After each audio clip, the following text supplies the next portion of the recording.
नमस्कार, जनप्रवाह सुपरफास्ट में आपका स्वागत है। मैं हूं हेमेंद्र सिंह। एक नजर डालते हैं आज की सुर्खियों पर।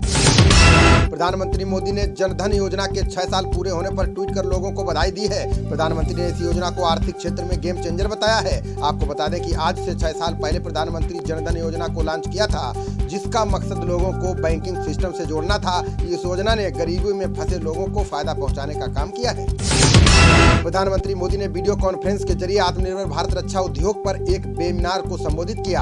अपने संबोधन में पीएम ने भारतीय रक्षा क्षेत्र को आत्मनिर्भर बनाने पर जोर दिया। पीएम ने कहा कि मुझे इस बात की खुशी है कि केंद्रीय रक्षा मंत्री राजनाथ सिंह इस कार्य के लिए पूरी तरह से मिशन मोड पर जुटे हुए हैं। उनके इस अथक प्रयासों के कारण अच्छे परिणाम मिलना निश्चित है। चीन और पाकिस्तान की सीमा पर जारी तनाव के बीच केंद्र सरकार तीनों सेनाओं को लगातार तेजी से मजबूत कर रही है। इसको लेकर सैन्य मामलों के विभाग ने सशस्त्र बलों के पुनर्गठन की प्रक्रिया तेज कर दी है। इसके तहत अक्टूबर के दूसरे सप्ताह में प्रयागराज में भारतीय वायुसेना के तहत नए एयर डिफेंस कमांड की स्थापना हो सकती है। सूत्रों के मुताबिक वायुसेना के अधिकारियों के अधीन बनने वाली इस कमांड की रूपरेखा पर तेजी से काम हो रहा है।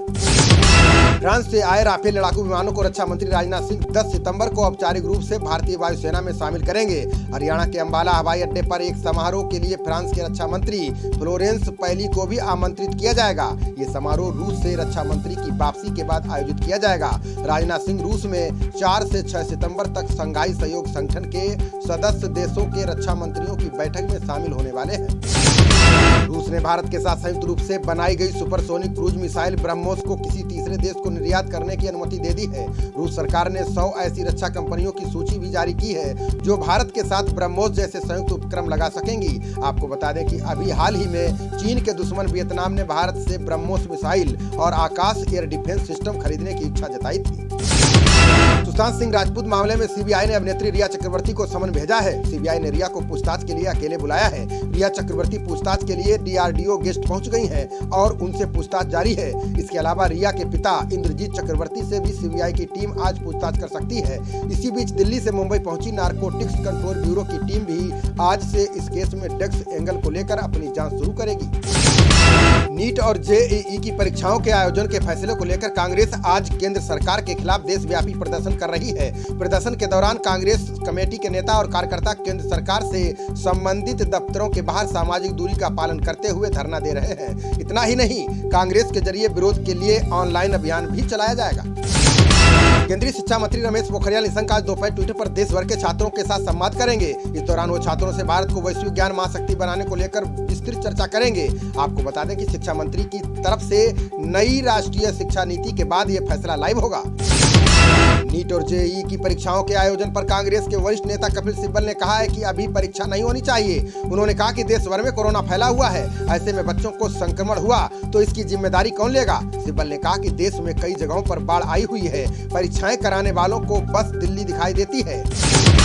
जेईई और नीट परीक्षा को रद्द करने की मांग को लेकर सपा ने लखनऊ में विरोध प्रदर्शन किया। सपा प्रदर्शनकारी राजभवन के बाहर प्रदर्शन कर रहे थे, तभी पुलिस ने सपा कार्यकर्ताओं को खदेड़ने का प्रयास किया, लेकिन वे राजभवन के सामने से नहीं हटे। इसके बाद पुलिस ने सपाइयों पर लाठीचार्ज किया। वहीं अखिलेश यादव ने कहा है कि परीक्षा की तारीखों को आगे बढ़ाने और इसके विकल्प पर सरकार को सोचना चाहिए। दिल्ली हाईकोर्ट ने केंद्र पर बैंक कसते हुए मेक इन इंडिया और आत्मनिर्भर भारत के नारों को पाखंड करार दिया है। हाईकोर्ट ने कहा है कि केंद्र सरकार स्थानीय उद्यमियों को बढ़ावा देने को लेकर पाखंडी साबित हुई है। अदालत ने ये टिप्पणी विभिन्न क्षेत्रीय हवाई अड्डों पर ग्राउंड हैंडलिंग सर्विस उपलब्ध कराने के लिए निकले टेंडरों में कंपनियों की योग्यता के पैमाने में बदलाव को लेकर की थी। कांग्रेस नेतृत्व में बदलाव के लिए पत्र लिखने वाले नेताओं में से एक गुलाम नबी आजाद ने सवाल उठाए हैं। उन्होंने कहा कि उनकी मंशा केवल पार्टी को मजबूत बनाने की थी। उन्होंने कहा कि मैं पिछले 34 साल से कार्य समिति में हूं। उन्होंने कहा कि अगर कांग्रेस पार्टी को 50 वर्षों तक विपक्ष में बैठना है तो CWC में चुनाव मत कराओ, मुझे इससे क्या फायदा है। हमारा रिश्ता गांधी परिवार से पारिवारिक है। यूजीसी के 6 जुलाई से सर्कुलर और अंतिम वर्ष की परीक्षाएं रद्द करने की याचिका पर सुप्रीम कोर्ट आज फैसला सुनाएगा। आपको बता दें कि अंतिम वर्ष की परीक्षाओं के आयोजन को लेकर कोर्ट ने 18 अगस्त को सुनवाई पूरी की थी। उसके बाद अदालत ने फैसला सुरक्षित रख लिया था। मामले की सुनवाई न्यायमूर्ति अशोक भूषण, न्यायमूर्ति आर सुभाष रेड्डी और न्यायमूर्ति MR शाह की खंडपीठ कर रही थी। एलएसी पर भारत और चीन के बीच तनाव जारी है। इसी बीच चीन की सरकार के मुखपत्र माने जाने वाले अखबार ग्लोबल टाइम्स ने एक सर्वे कराया है, जिसमें ये सच्चाई सामने आई है कि चीन के 51% लोग मोदी सरकार की तारीफ करते हैं। सर्वे में वे अपने नेताओं की कुछ नीतियों से नाखुश हैं। इस सर्वे में चीन के लोगों ने रूस, जापान और पाकिस्तान के बाद भारत को पसंदीदा देश बताया है। अयोध्या में राम मंदिर निर्माण भूमि पूजन के बाद राम जन्मभूमि परिसर में काम की गति तेज हो गई है। इसको लेकर राम मंदिर के मार्ग पर पड़ने वाले जर्जर भवनों और मंदिरों के ध्वस्तीकरण की प्रक्रिया शुरू कर दी गई है। राम जन्मभूमि परिसर में स्थित करीब 250 वर्ष पुराने सीता रसोई मंदिर को ध्वस्त करने का काम प्रारंभ कर दिया गया है, जिनमें करीब 3 दशक से पूजा अर्चना बंद है। जम्मू कश्मीर से धारा 370 हटाने, CAA, NRC और राम मंदिर को लेकर IS बहुत ज्यादा बौखलाया हुआ है।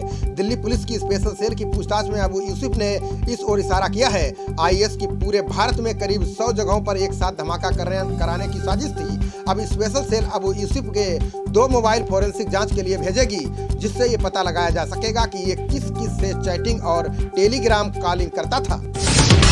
भारत के विदेश मंत्री एस जयशंकर की अपने समक्ष चीनी मंत्री वांग यी की मास्को में बैठक हो सकती है। विदेश मंत्रालय के प्रवक्ता अनुराग श्रीवास्तव ने बताया कि मास्को में शंघाई सहयोग संगठन की सितंबर में बैठक होगी। इसमें शामिल होने के लिए भारत को न्योता मिला है। इसी बैठक के दौरान भारतीय विदेश और चीनी विदेश मंत्री की मुलाकात होगी। इसमें सीमा विवाद पर वार्ता होने की संभावना है।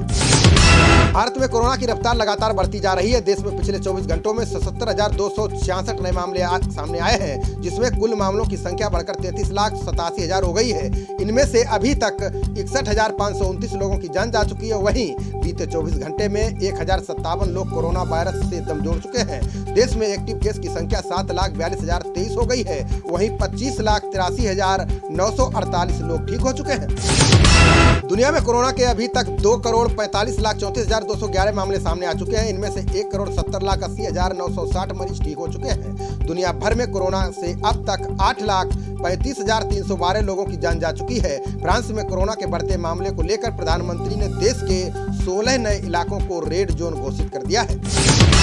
मुंबई के JJ हॉस्पिटल ने कोरोना वायरस को लेकर बड़ा दावा किया है। डॉक्टरों ने 34 मरीजों का इलाज और निगरानी करते हुए कहा कि 50 दिनों के बाद ठीक हुए मरीजों के शरीर की एंटीबॉडी खत्म हो जाती है, इसलिए वायरस दोबारा हमला कर देता है। कोरोना पर रिसर्च कर रहे डॉक्टर निशांत ने कहा कि वो कोरोना से ठीक होने वाले मरीजों का सर्वे कर रहे हैं, जिसमें फिर वायरस होने के आंकड़े सामने आ रहे हैं। विश्व बैंक ने अपनी कारोबार सुगमता के बारे में जारी होने वाली डूइंग बिजनेस रिपोर्ट के प्रकाशन को रोकने का फैसला किया है। विश्व बैंक ने कहा कि यह फैसला पिछली कुछ रिपोर्टों में डेटा बदलाव में हुई कई अनियमितताओं के बाद लिया गया है। इन बदलावों से जो देश प्रभावित हुए थे, उनके प्राधिकरणों ने विश्व बैंक के कार्यकारी निदेशकों के बोर्ड को अवगत कराया था। हिमाचल प्रदेश कांग्रेस अध्यक्ष कुलदीप सिंह राठौर ने बीजेपी नेताओं पर तबलीगी जमात के तहत केस दर्ज करने की मांग की है।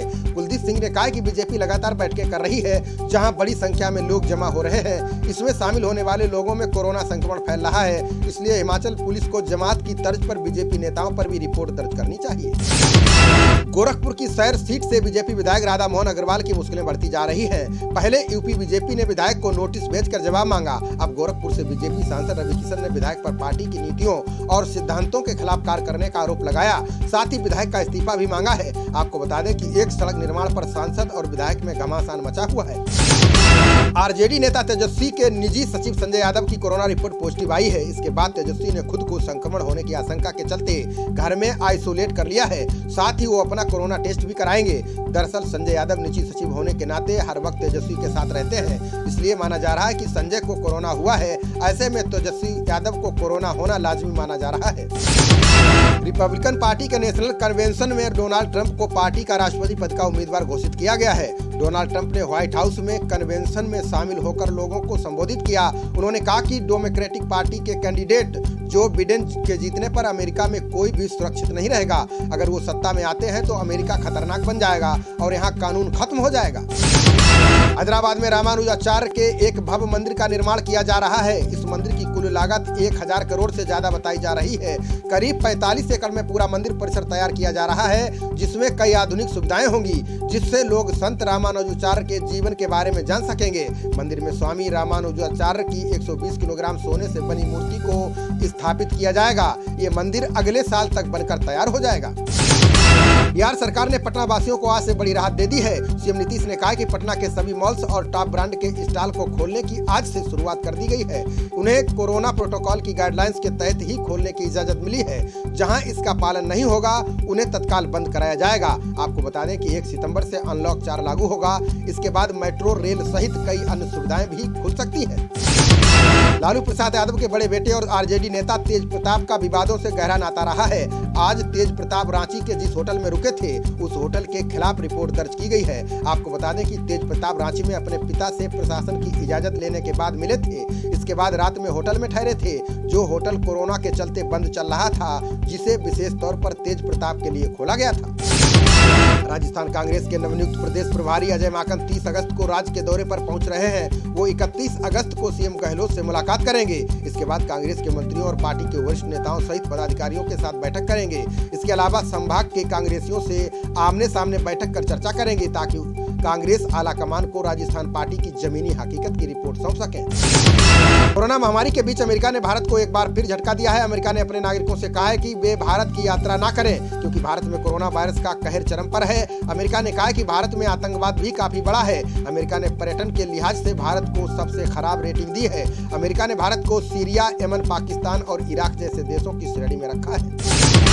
विवादित दक्षिण चीन सागर में चीनी सेना की गतिविधियों को लेकर अमेरिका ने बयान दिया है। अमेरिकी रक्षा मंत्री मार्क एस्पर ने कहा है कि पीएलए आक्रामक तरीके से सैन्य आधुनिकीकरण कार्यक्रम चला रही है, जिसका मकसद इस सदी के मध्य तक खुद को विश्व स्तरीय सेना बना लेना है। उन्होंने कहा कि पैसिफिक एशिया में हमने 1 इंच भी पीछे हटने का संकल्प लिया है। वहीं चीन ने चेतावनी देते हुए कहा कि अमेरिका अपने सैनिकों की जान खतरे में डाल रहा है। लखनऊ में मुख्तार अंसारी के बाद प्रयागराज में अतीक अहमद पर भी योगी सरकार ने शिकंजा कस दिया है। अतीक अहमद के कार्यालय समेत 2 मकानों को पुलिस ने सील कर दिया है। कुर्क संपत्ति की कीमत 35 करोड़ बताई जा रही है। इससे पूर्व बुधवार को अतीक की 5 संपत्तियों को सील किया गया था, जिसकी कुल कीमत 25 करोड़ थी। आपको बता दें कि जिलाधिकारी ने अतीक अहमद की 7 संपत्तियों को कुर्क करने का आदेश दिया था। एलएसी पर तनाव के बीच पंजाब के मुख्यमंत्री कैप्टन अमरिंदर सिंह ने बड़ा बयान दिया है। उन्होंने कहा कि गलवान घाटी में भारत चीन सैनिकों के बीच हुई हिंसक झड़प के बाद से ही दोनों में तनाव बढ़ा हुआ है। उन्होंने कहा कि चीन के साथ युद्ध हुआ तो हमें पाकिस्तान के साथ भी जंग लड़नी होगी, क्योंकि वो इस लड़ाई में शामिल होगा। बिहार कांग्रेस प्रभारी और राष्ट्रीय सचिव अजय कुमार ने आरजेडी से चुनावी तालमेल पर बड़ा ऐलान किया है। राज्य प्रभारी ने कहा कि बिहार विधानसभा चुनाव के लिए आरजेडी और कांग्रेस के बीच सीटों की संख्या पर फाइनल मुहर लग चुकी है। अब सिर्फ सीटों पर ऐलान होना बाकी है। अजय ने कहा कि महागठबंधन में आरजेडी, कांग्रेस और सीपीआई सहित कई दल हैं। अभी उन्हें सीटें देने पर चर्चा चल रही है। मध्य प्रदेश सरकार ने प्रधानमंत्री स्ट्रीट वेंडर्स आत्मनिर्भर निधि योजना को लॉन्च करने की तैयारी को अंतिम रूप दे दिया है। नगर विकास और आवास मंत्री भूपेंद्र सिंह ने कहा कि इस योजना को प्रधानमंत्री नरेंद्र मोदी के हाथों लॉन्च कराया जाएगा। योजना को सितंबर में लॉन्च करने के लिए पीएम मोदी से समय मांगा गया है। वहीं पीएमओ ने भी हरी झंडी दे दी है। इस योजना के 15 सितंबर तक लॉन्च होने की उम्मीद है। छत्तीसगढ़ के नगरनार स्टील प्लांट को निजी हाथों में सौंपने की मोदी सरकार ने तैयारी शुरू कर दी है। छत्तीसगढ़ के मुख्यमंत्री भूपेश बघेल ने प्रधानमंत्री नरेंद्र मोदी को पत्र लिखा है।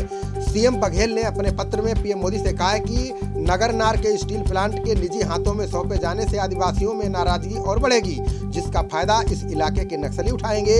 इससे नक्सलवादी वारदातें भी बढ़ेंगी। कांग्रेस में मचे घमासान पर शिवसेना सांसद संजय राउत ने बड़ा बयान दिया है। राउत ने कहा कि कांग्रेस संगठन के लिए राहुल गांधी सिर्फ एक विकल्प हो सकते हैं। कांग्रेस पार्टी की अखिल भारतीय पहचान है, फिर भी कांग्रेस को पार्टी संगठन को और मजबूत करने पर काम करना होगा। देश की राजनीति को देखते हुए एक अच्छे विपक्ष की जरूरत है। इस वक्त कांग्रेस ही मजबूत विपक्ष की भूमिका निभा सकती है। आम्रपाली समूह की 6 अटकी परियोजनाओं पर काम जल्द शुरू होगा। सुप्रीम कोर्ट ने एसबीआई से कहा है कि रुकी हुई परियोजनाओं के वित्त पोषण करने का काम बैंक शुरू करे। न्यायालय ने केंद्र सरकार से इसे एक विशेष मामला मानते हुए रियल एस्टेट क्षेत्र के लिए सृजित कोष से अन्य अटकी परियोजनाओं के निर्माण के लिए शेष राशि मुहैया कराने का भी निर्देश दिया है। कांग्रेस ने संसद से जुड़े विषयों पर पार्टी की रणनीति तय करने के लिए 10 सदस्यीय समिति बनाई है, जिनमें दोनों सदनों के 5-5 सदस्य शामिल हैं। सोनिया गांधी ने जयराम रमेश को राज्यसभा में मुख्य सचेतक नियुक्त किया गया है। समिति में दोनों सदनों के नेता उपनेता के अलावा अहमद पटेल शामिल हैं। इसके साथ ही गौरव गोगोई को लोकसभा में पार्टी का उपनेता नियुक्त किया गया है। वहीं लुधियाना से सांसद रवनीत सिंह बिट्टू को सचेतक बनाया गया है। कांग्रेस ने 14 सितंबर से आरंभ हो रहे संसद के मानसून सत्र से पहले ये नियुक्तियां की है। सुब्रमण्यम स्वामी ने विदेशी संवाददाताओं के क्लब की ओर से आयोजित डिजिटल सम्मेलन में अपने विचार रखे। स्वामी ने कहा कि भाजपा भारत को हिंदू राष्ट्र नहीं बना रही है, संविधान भी इसकी अनुमति नहीं देता है। उन्होंने कहा कि जब तक भाजपा हिंदुत्व की विचारधारा नहीं छोड़ेगी तब तक वो सत्ता में रहेगी। स्वामी ने कहा कि कांग्रेस ने अल्पसंख्यकों को एक कर और हिंदू को विभाजित कर पूर्व में सरकारें बनाई है। उन्होंने कहा कि राजनीतिक रूप से हिंदुओं को आपसी मतभेद भुलाकर समुदाय के रूप में एक होना चाहिए। सीएम योगी ने देवीपाटन मंडल मुख्यालय पर कोरोना अस्पताल का उद्घाटन किया। उन्होंने कहा कि ये अस्पताल कोरोना वायरस से लड़ाई की दिशा में एक और महत्वपूर्ण कदम है। सीएम योगी ने कहा कि देवीपाटन मंडल में 3 मेडिकल कॉलेज बनाए जा रहे हैं। जनपद बहराइच में बना मेडिकल कॉलेज इस वैश्विक महामारी में काम आ रहा है। बलरामपुर और गोंडा में नए मेडिकल कॉलेज की स्थापना की कार्रवाई शुरू हो गई है। विश्व स्वास्थ्य संगठन ने कोरोना मरीजों को लेकर एक सलाह जारी की है। संगठन ने कहा कि सभी देशों को कोरोना संक्रमण के मामलों का पता लगाने के लिए लोगों की जांच करनी चाहिए। इस जांच में उन लोगों को भी शामिल करना चाहिए जिनमें संक्रमण के लक्षण नहीं है। मास्क पहनने के बाद भी कम से कम 1 मीटर की दूरी बनाए रखना चाहिए।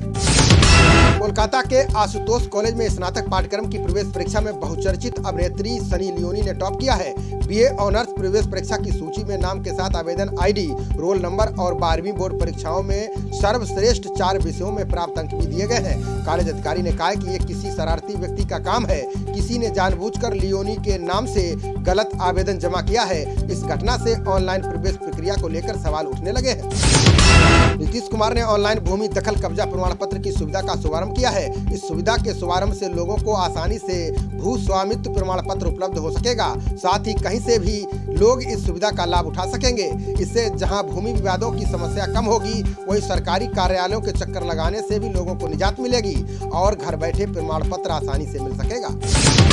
उड़ीसा में भारी बारिश होने के कई इलाकों में बाढ़ आ गई है। जम्मू कश्मीर के ज्यादातर हिस्सों में 3 दिनों से हो रही बारिश के चलते मुख्य नदियों का जलस्तर बढ़ गया है। जम्मू में 19 लोगों को डूबने से बचाया गया है। मौसम विभाग ने अगले 4 दिनों में मध्य और उत्तर भारत में भारी बारिश का अनुमान जताया है। वहीं बिहार में गंगा नदी के कई स्थानों पर खतरे के निशान से ऊपर बहने के कारण राज्य में 84 लाख लोग बाढ़ से प्रभावित हुए हैं।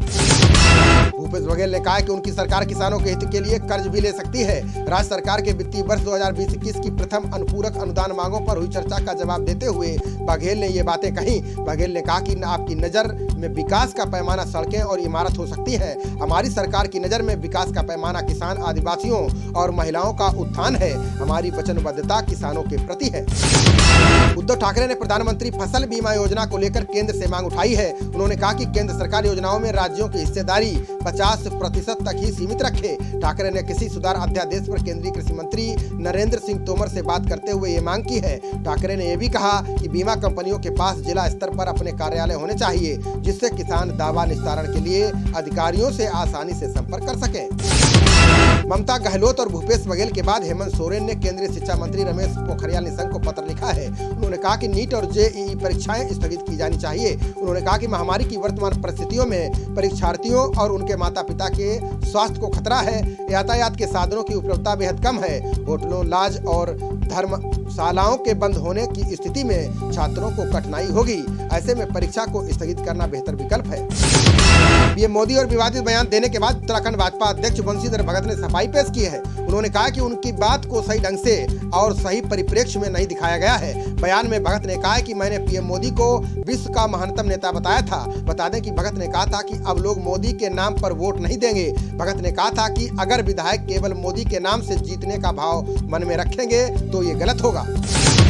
केस दर्ज होने के बाद भी आप नेता संजय सिंह ने योगी सरकार पर हमला जारी रखा है। संजय सिंह ने योगी सरकार पर जातिवाद की राजनीति को बढ़ावा देने का आरोप लगाया है। उन्होंने कहा कि योगी सरकार में ठाकुरों का सम्मान और अन्य जातियों का अपमान किया जा रहा है। सेक्टर 29 नोएडा स्थित मीडिया क्लब में आयोजित संवाददाता सम्मेलन में सिंह ने ये बातें कही। उन्होंने कहा कि गोरखपुर से भाजपा विधायक डॉक्टर राधा मोहन दास अग्रवाल का दर्द सबके सामने है। सत्ता पक्ष का एक विधायक बेबस है।